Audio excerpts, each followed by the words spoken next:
पापमोचनी एकादशी की संपूर्ण कथा। बहुत समय पहले की बात है। प्राचीन काल में एक तपस्वी ऋषि थे जिनका नाम था मेधावी ऋषि। वे घने वन में कठोर तपस्या कर रहे थे। उनका मन पूरी तरह से भगवान विष्णु की भक्ति में लीन था। उनकी तपस्या इतनी प्रबल थी कि देवराज इंद्र को चिंता होने लगी। उन्हें लगा कि यदि ये तपस्या पूर्ण हो गई तो उनका स्वर्ग सिंहासन डगमगा सकता है। इसी भय से इंद्र ने एक सुंदर अप्सरा को भेजा। उस अप्सरा का नाम था मंजूघोषा।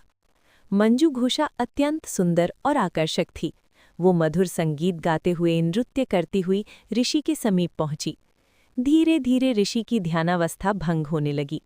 उनकी आंखें खुली और वे अप्सरा के सौंदर्य में मोहित हो गए। समय बीतता गया। ऋषि अपनी तपस्या भूल बैठे। कई वर्ष यूं ही व्यतीत हो गए। एक दिन अचानक उन्हें अपनी गलती का एहसास हुआ। उन्होंने सोचा, मैंने अपने जीवन का सबसे बड़ा लक्ष्य खो दिया।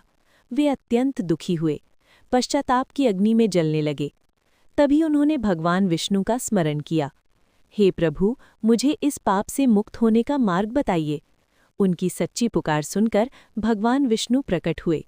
4 भुजाओं वाले शंख, चक्र, गदा और पद्म धारण किए उनका तेज चारों ओर फैल गया।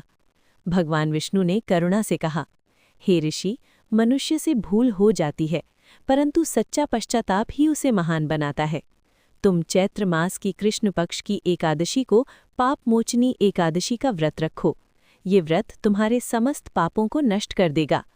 भगवान के वचनों को सुनकर ऋषि ने पूर्ण श्रद्धा से व्रत रखा। उन्होंने स्नान किया, भगवान विष्णु की पूजा की, तुलसी दल अर्पित किया और दिन भर उपवास रखा। रात भर भजन कीर्तन करते रहे। अगले दिन द्वादशी को विधि विधान से व्रत का पारण किया।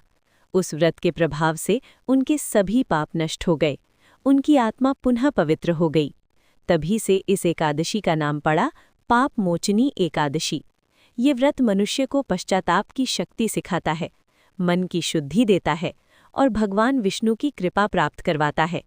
जो भी श्रद्धा और विश्वास से इस दिन उपवास करता है, वो अपने जीवन की गलतियों से मुक्ति पाता है और मोक्ष के मार्ग पर अग्रसर होता है। वीडियो अच्छा लगे तो लाइक, शेयर, सब्सक्राइब जरूर करें।